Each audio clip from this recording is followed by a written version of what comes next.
बिस्मिल्लाहिर्रहमानिर्रहीम। Dear students, अस्सलाम वालेकुम। आज हम एक क्लासिफिकेशन जो है कार्बोहाइड्रेट्स की, जिसको हम बोलते हैं डाइसैकराइड, उसके बारे में पढ़ेंगे। हमारे सिलेबस में जो चीज़ है उसमें हम पढ़ेंगे सुक्रोज और माल्टोज। ये मैंने डाइसैकराइड्स की कुछ सिलेबस आउटलाइन आपको दे दी है कि आज जो चीज़ हम पढ़ेंगे वो है मैन्युफैक्चर ऑफ कैन शुगर, जिसको हम सुक्रोज कहते हैं। इसका फॉर्मूला है C12H22O11। तो इसके 4 स्टेप्स हैं, वो आज हम इंशाल्लाह देखेंगे। एक्सट्रैक्शन ऑफ जूस है, उसको प्यूरिफाई किस तरह करना है, कंसनट्रेट किस तरह करना है, और बाद में शुगर के क्रिस्टल्स को जो हमारे पास हैं उनको किस तरीके से हासिल करना है। इसी के दूसरे हिस्से में हम केन शुगर्स की प्रॉपर्टीज पढ़ेंगे, जो कि मुश्तमिल है हाइड्रोलिसिस पे, फॉर्मेशन ऑफ। हम इस पे क्या करेंगे, लाइम के साथ इसका रिएक्शन करवाएंगे, सल्फ्यूरिक एसिड के साथ रिएक्शन करवाएंगे केन शुगर का, हाइड्रोक्लोरिक एसिड के साथ करवाएंगे और नाइट्रिक एसिड के साथ करवाएंगे, और फिर हम देखेंगे फर्मेंटेशन में क्या होता है। और इसी के आखिरी हिस्से में हम, जैसे कि आपको पता है कि हम करते हैं टेस्ट, इस तरह हमने किए थे मोनोसैकराइड्स में, फीडिंग सोल्यूशन के साथ कर लेंगे, मॉलिश टेस्ट कर लेंगे जो पहले ऑलरेडी पढ़ चुके हैं। और जो पहले हिस्से में हम करेंगे सुक्रोज को ख़त्म, और दूसरे में माल्टोज में। माल्टोज में सिंपली हम बताएंगे इसकी प्रेपरेशन का क्या मेथड है और इसकी 2 स्ट्रक्चर्स जो हैं अल्फा और बीटा। तो ये आज के हमारे लेक्चर की आउटलाइंस हैं। तो सबसे पहले हम चलते हैं मैन्युफैक्चर ऑफ कैन शुगर के ऊपर। कैन शुगर में सबसे जो पहला स्टेप है, जो चीज़ हमें यहाँ पर भी नज़र आ रही है, सबसे पहले हम क्या करते हैं, कैन शुगर को जब फसल से हासिल करते हैं तो कोशिश ये होती है कि पहले स्टेप में 24 घंटे के अंदर अंदर इसको हम फैक्ट्री तक पहुँचा दें, ताकि मैक्सिमम शुगर यील्ड जो है हम हासिल कर सकें। जैसे ही पहली ये फैक्ट्री में पहुंचते हैं ये शुगर केन, तो हम क्या करते हैं, पहले हिस्से में हम क्या करते हैं कि जो शुगर केन है, जिसको हम गन्ना बोलते हैं, उसको हम पानी के साथ वॉश करते हैं, ताकि हम क्या कर सके, पहली स्टेज में मट्टी वगैरह, जिसको हम मड बोलते हैं, उसको ख़त्म कर सके। और यहाँ पर हमने क्या करना है, सारी बात है नेक्स्ट स्टेज में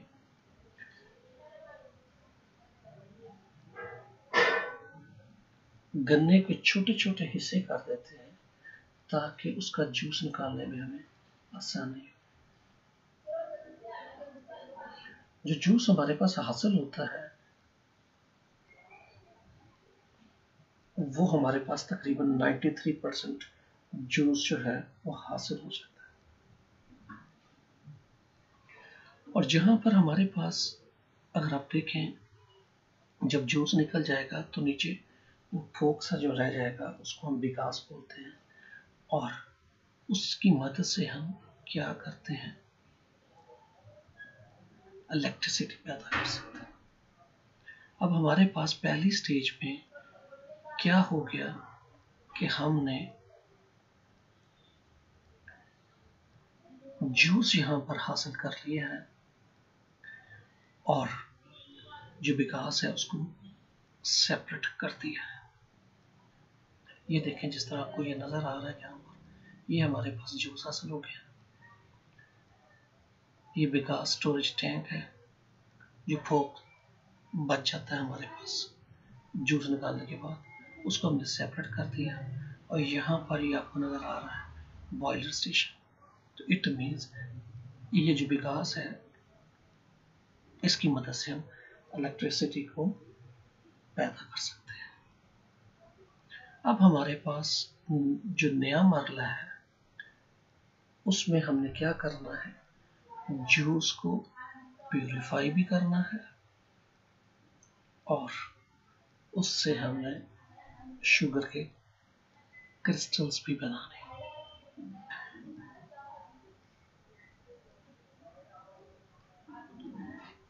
सबसे पहले हम इसकी क्या करते हैं, इस जूस की पीएच चेक करते हैं। तो पीएच जो है वो हमें बताती है कि ये जूस जो है हमारे पास स्लाइटली एसिडिक इन नेचर है।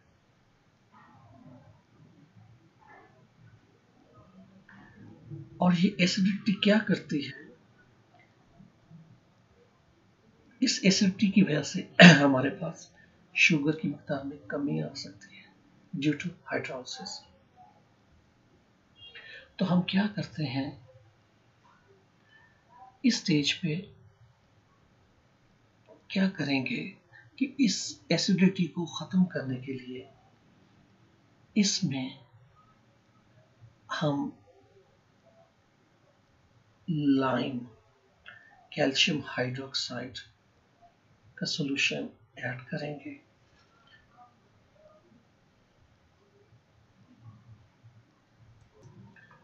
यहाँ पर लाइम को ऐड करने के हमारे पास दो फायदे हैं।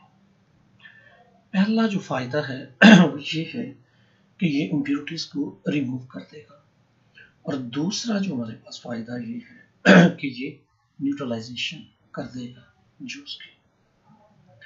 और जैसे ही हमारे पास तुम देखेंगे कि इम्प्योरिटीज वो सरफेस पे आ जाती हैं, आप वीडियो में देखेंगे इसकी तफसील। ये तो एक जनरल डायग्राम है जिसमें ये शो किया गया है। अब बुक की जो है डायग्राम जो मैंने आपको बुक का चैप्टर दिया है उसमें ये वाज़ेह है।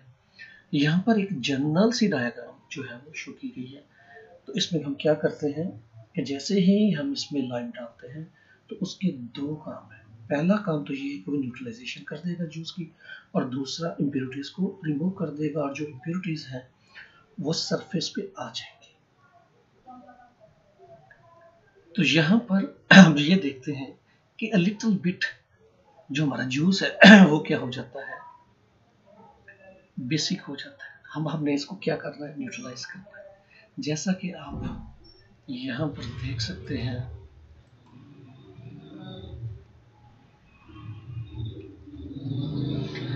जो ये बुक में कि यहाँ पर ये लाइम हमने ऐड किया है। क्यों? क्योंकि हमने ये देखा यहाँ पर ये जूस है, इसकी पीएच चेक की तो ये एसिडिक था। तो जाहिर बात है इसको न्यूट्रलाइज करने के लिए हम बेसिक कुछ चीज़ ऐड करेंगे। तो वो क्या ऐड की हमने, लाइम ऐड किया। अब यहाँ पर क्या होता है कि हम दोबारा चेक करते हैं इसकी पीएच, तो अ लिटिल बिट क्या होती है, वो बेसिक इन नेचर हो चुकी होती है। तो हम इसको न्यूट्रलाइज करने के लिए क्या करते हैं, इसमें से कार्बन डाइऑक्साइड, ये देखें आपको नजर आ रही है, ये कार्बन डाइऑक्साइड हम इसमें से पास करते हैं। इस अमल को हम कहते हैं कार्बोनेशन।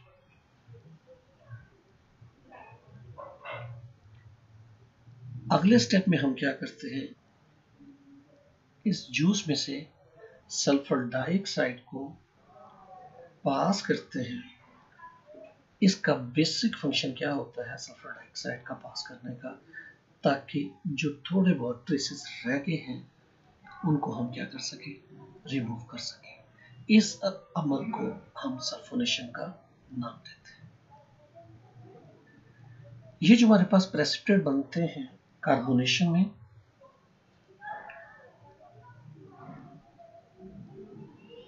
सल्फोनेशन में, इनको हम नाम दे देते हैं प्रेस मड का। अब अगली स्टेज में हमने क्या करना है, इस जूस को प्यूरिफाई करना है। तो इसमें हम क्या करते हैं कि ये चीज हो गई है, अब हमारा असल आगे काम जो है, हम चाहते हैं कि क्या बनाया जाए, यहाँ पर केन शुगर हमारे पास हासिल हो जाए। लेकिन इस स्टेज पर हम देखते हैं कि जो जूस है उसके अंदर 85% पानी है। तो यहाँ पर अगली स्टेज में हम क्या करते हैं, इनको हीट करते हैं और वेपोरेटर्स में, ये देखिए सीरीज आपको नजर आ रही है, पहला वेपोरेटर है, दूसरा है, तीसरा है। तो यहाँ पर जब हम इसको हीट करते हैं तो हमारे पास पानी की मकदार को हम 85% जो हमारे पास यहाँ पर थी, इसको कहाँ पर ले जाते हैं, 40% पे ले आते हैं। फिर अगले स्टेज में हम क्या करते हैं, यहाँ पर हमने इसको सेंट्रीफ्यूगेशन करने से पहले ये आपको नजर आ रहा होगा, सेंट्रीफ्यूगेशन करने से पहले हमने इसके पानी की मकदार को 10% कर, और फिर जब हम यहाँ पर सेंट्रीफ्यूगेशन करते हैं, सेंट्रीफ्यूगेशन तो हमारे पास दो चीजें हासिल हो जाती हैं। एक तो हमारे पास शुगर केन हासिल हो जाता है, और दूसरा हमारे पास जो चीज हासिल होती है उसको हम मोलेसिस का नाम देते हैं। मोलेसिस शुगर इंडस्ट्री की में बाई प्रोडक्ट है। इसमें 50% सुक्रोज होता है together with some glucose and fructose. और यहाँ पर जो हमारे पास जो शुगर हासिल होती है इसमें मॉइस्चर कंटेंट होता है। तो ड्राई एयर की मदद से हम इसको हीट करते हैं और फिर हमारे पास ड्राई शुगर हासिल हो जाती है। अब हमारे पास जो यहाँ पर बाई प्रोडक्ट हासिल हुआ है, जिसको हमने मोलेसिस का नाम दिया है, इसको हम क्या करते हैं, इसकी फर्मेंटेशन करके, आगे आप केमिकल रिएक्शन में देखेंगे इंशाल्लाह कि इसकी फर्मेंटेशन करके हम अल्कोहल को हासिल कर सकते हैं। तो अब हम मूव करते हैं केमिकल प्रॉपर्टीज ऑफ शुगर। हमारे पास जो पहली केमिकल प्रॉपर्टी है वो है हाइड्रोलाइसिस। जब हम सुक्रोज की हाइड्रोलाइसिस करते हैं एंजाइम की मदद से, तो हमारे पास दो चीज़ें हासिल होती हैं। एक का नाम ग्लूकोज है और दूसरे का नाम फ्रुक्टोज है। हमारे पास जो नेक्स्ट केमिकल प्रॉपर्टी है वो है reaction of sucrose with align. जैसा कि मैं आपको पहले बता चुका हूँ, ये हमारे पास जो केन शुगर है, जब हम इसका रिएक्शन करते हैं तो कैल्शियम सल्फेट बन जाता है और साथ में ये वाटर मॉलिक्यूल्स बन जाते हैं। ये हमारे पास 3 वाटर मॉलिक्यूल्स साथ बन जाते हैं। जो नेक्स्ट हमारे पास केमिकल प्रॉपर्टी है वो है एक्शन ऑफ सल्फ्यूरिक एसिड। जब हम केन शुगर को रिएक्ट करवाते हैं सल्फ्यूरिक एसिड के साथ, तो सल्फ्यूरिक एसिड की प्रॉपर्टी है ये वाटर को एब्सॉर्ब कर लेता है। जैसे कि हम देख सकते हैं कि ये वाटर मॉलिक्यूल्स एब्सॉर्ब कर लिए, साफ कार्बन बन जाएगा और मिक्सचर हमारे पास वाटर और एसिड बन जाएगा। जब यहाँ पर ये कार्बन बनेगी, ये कार्बन रिएक्ट करेगी सल्फ्यूरिक एसिड के साथ, तो हमारे पास 3 प्रोडक्ट्स होंगे। कार्बन मिलेगी ऑक्सीजन के साथ तो कार्बन डाइऑक्साइड मिल जाएगी, सल्फर ऑक्सीजन से मिलेगी सल्फर डाइऑक्साइड, और हाइड्रोजन ऑक्सीजन के साथ मिलकर वाटर बना देते हैं। नेक्स्ट हमारे पास जो केमिकल प्रॉपर्टी है वो है कैन शुगर को हमने रिएक्ट करवाना है HCl के साथ। तो ये देखिए वेरी सिंपल हमारे पास प्रोडक्ट हासिल हो गया। इसी तरह जैसे हम नाइट्रिक एसिड के साथ करवाते हैं इसका, तो ऑक्सीडेशन होती है और हमारे पास जो प्रोडक्ट हासिल होता है ऑक्सैलिक एसिड हासिल होता है, साथ पानी। जिस तरह मैंने बताया था आपको कि जब हम उसकी फर्मेंटेशन करते हैं, ये देखिए कैन शुगर है, जब हम इसको इनवर्टेज के साथ इसकी रिएक्शन करवाते हैं तो हमारे पास 2 प्रोडक्ट हासिल होते हैं, ग्लूकोज और फ्रुक्टोज। नेक्स्ट स्टेज में ज़ाइमेज की मदद से हम इथाइल अल्कोहल हासिल कर लेते हैं। ये हमारे पास 6 केमिकल प्रॉपर्टीज हैं केन शुगर की। ये चीज़ हम पहले भी पढ़ चुके हैं test for cane sugar monosaccharide में पढ़ चुके हैं।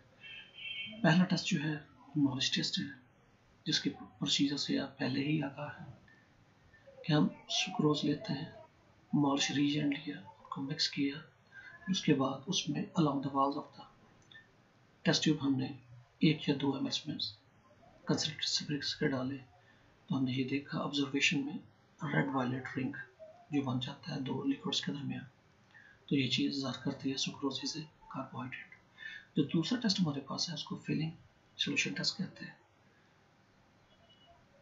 ये हमारे पास जो है टेस्ट है मोनोसेक्राइड्स और ओलिगोसेक्राइड। Oligosaccharide means disaccharides. हमने ये सोल्यूशन लिया है, उसमें फिलिंग सोल्यूशन ए डाला है, बी डाला है, इसको हीट किया, red precipitate presence show the presence of sugar. तो ये हमारा आज का लेक्चर था। तो आज हमने डाइसेक्राइड्स में पढ़ा है कि शुगर का सोर्स क्या है, इसको प्रिपेयर किस तरह करते हैं, इसकी केमिकल प्रॉपर्टीज क्या है। जो नेक्स्ट हमारे पास जो चीज़ है वो है माल्टोज। माल्टोज में सिर्फ आपने जो चीज़ देखनी है स्ट्रक्चर ऑफ माल्टोज, जो हम पहले भी पढ़ चुके हैं। इसमें दो हैं, अल्फा फॉर्म है और बीटा फॉर्म है। तो इसके आपको दोनों का डिफरेंस पता होना चाहिए। और दूसरी इसकी प्रेपरेशन है कि स्टार्च को हम बीटा एमाइलेज की मौजूदगी में अगर हम इसको करें तो हमारे पास क्या होता है, माल्टोज होता है। तो ये हमारा आज का लेक्चर इख्तिताम पज़ीर हुआ। If you have any question please let me know. जज़ाकल्लाह खैर। अस्सलामु अलैकुम व रहमतुल्लाहि व बरकातुहू।